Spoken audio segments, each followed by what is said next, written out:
Buenas tardes a todos. Gracias por la invitación a hablar con ustedes y con permiso voy a hablar en inglés porque estoy nerviosa. First of all, I just want to say, wow! I'm so inspired by all of you. Thank you for the invitation today. Thank you for all of the amazing work that you all are doing in all of the countries that you're in. I have so many new ideas for how things could change for the whole world, and so thank you for all of your work. I'm gonna ask everyone just to take 10 seconds and stretch a little bit. I know I'm the last one of the day, so move as you want to. Thank you. So, if we want to move forward with electric vehicles in Latin America, first we have to get our manufacturers to make them and to send them here.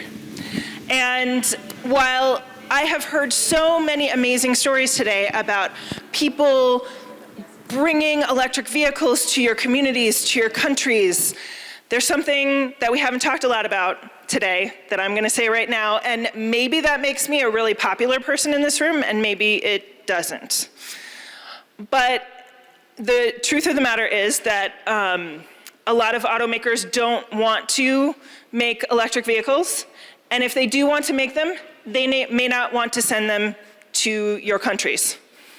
And that's a big problem, and one that we all need to be aware of and try and fix as well. So I might be a little bit depressing for a bit, but bear with me, and I will come to the happy story in the end.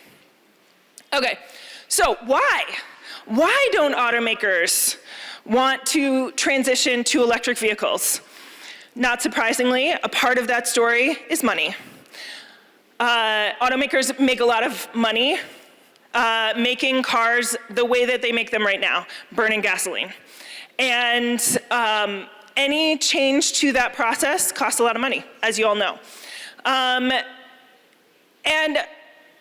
the truth of the matter is, too, that in many parts of the world, there's not the political will, if you will, to require that the automakers make electric vehicles and send them to the places, to the people who want them. They also, it's an interesting realization that I had recently, that historically automakers have had one job. Their model is to build the car, and then somebody else powers the car. But right now, at least in the United States, the most successful EV maker is Tesla. And they broke that mold, right? They decided that they were going to build both the car and the charging network because your product doesn't work if there's nothing to power it, right? And are you really gonna make your business model on somebody else's business also working in the charging infrastructure? So, not for or against Tesla, I'm just saying that they did that differently, and that was a realization I had recently. Okay, so because they don't want to necessarily make the electric cars and make this transition, I want to tell you a little bit about some of the ways in which I am seeing automakers globally try to slow down or stop the promotion of electric vehicles that all of us in this room are working so very hard to make happen. So I'm hoping that by sharing this information, you all can be prepared and be better able to fight for the transition that we're all working for. So in the UK, for example, this is playing out right now. Some automakers are embracing what the United Kingdom has asked for up until recently, which is no more internal combustion engine sales after 2030. There were certain automakers, Toyota among them, who fought this policy like crazy.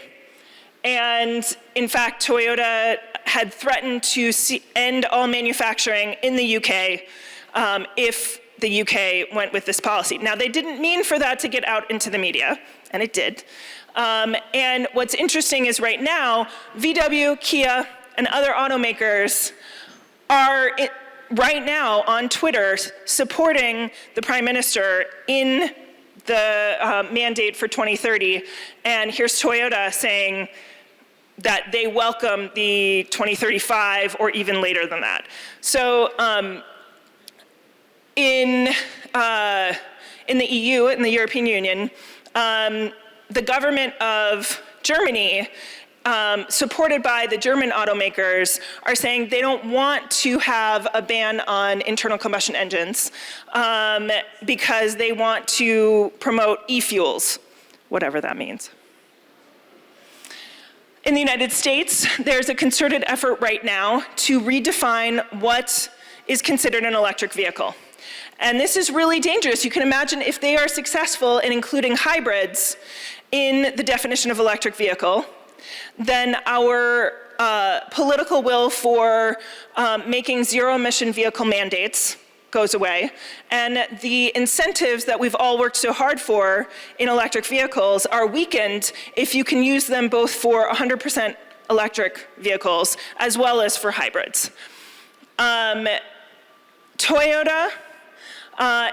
in the United States is using the word electrified or electrificante to confuse consumers, to make them think that their hybrids and plug-in hybrids are electric vehicles. They've even said, to each their own electric, and making it seem like a hybrid and a plug-in hybrid and an electric vehicle are all electric vehicles, and they're all okay. I mean, they are fine to drive. I drove one until recently. But it's not an electric vehicle, and we need to maintain that definition in those boundaries. Also in the United States, about 10 years ago, all of the automakers got together with President Obama and agreed to better fuel efficiency standards.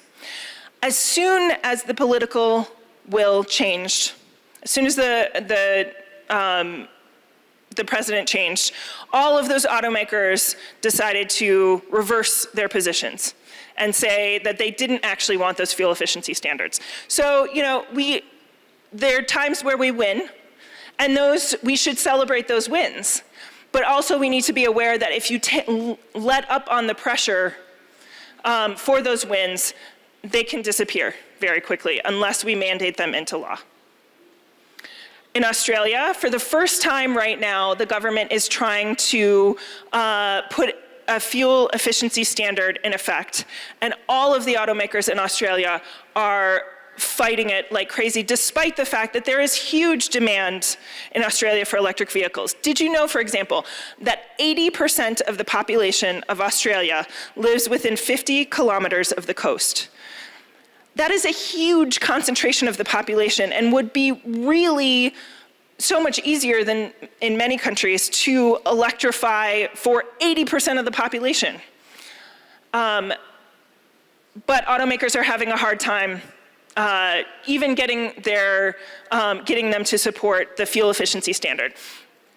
They're trying to create confusion, and even, you know, this just happened this last week. They're trying to make it sound like those of us who want all electric vehicles, everyone in this room, that we're crazy, that we're thinking short term. They actually, you know, if you look at some of the articles, they're talking about how, you know, oh, it's the automakers that have the long game, and we're just, you know, like short-term solutions. It's like, come on, be real. In Costa Rica, and Sylvia can say a lot more about this, but in Costa Rica, the automakers have been trying to include hybrids in the groundbreaking laws around electric vehicle incentives. So far, nice work to everyone who's been doing that work in Costa Rica. That has so far been unsuccessful.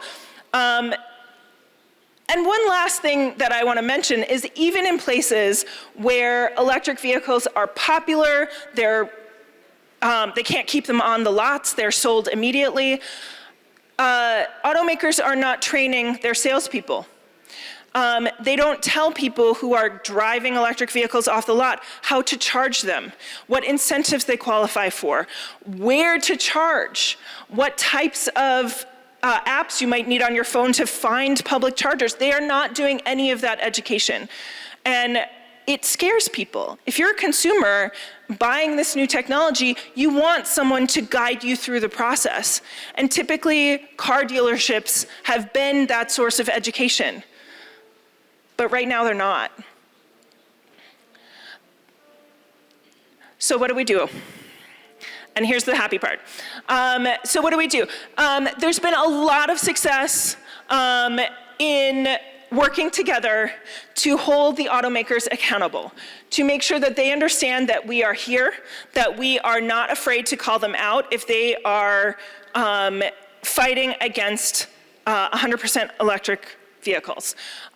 So what can we do? We can amplify articles that are being written that show their bad behavior. There's a lot of automakers that are lobbying against zero-emission vehicle mandates, against EV incentives, and when we know about that, we need to make that widely known because that embarrasses the automakers and helps encourage them towards better behavior.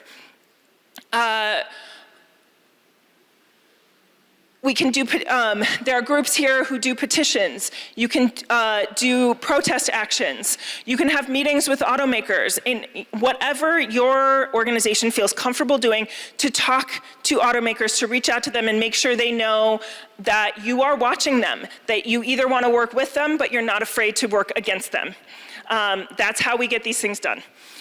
I've had a lot of luck in promoting art and short videos, some examples of which are here, billboards, digital ads, that I tend to say that if you have to use a lot of words to get your point across, especially in our digital environment, you'll lose people. So I try and be very visual, very graphic oriented, and appeal to people's common sense. So for example, I'm launching a campaign very soon about how to identify an electric vehicle when one drives by. And in Costa Rica, it's very easy. It has a license plate color that's different than the internal combustion engines. Nice job. But for those of us who live in countries where that isn't the case, it's really easy, right? Electric vehicles don't have tailpipes. They do have plugs. They don't have gas tanks. They don't smell. You can't hear them.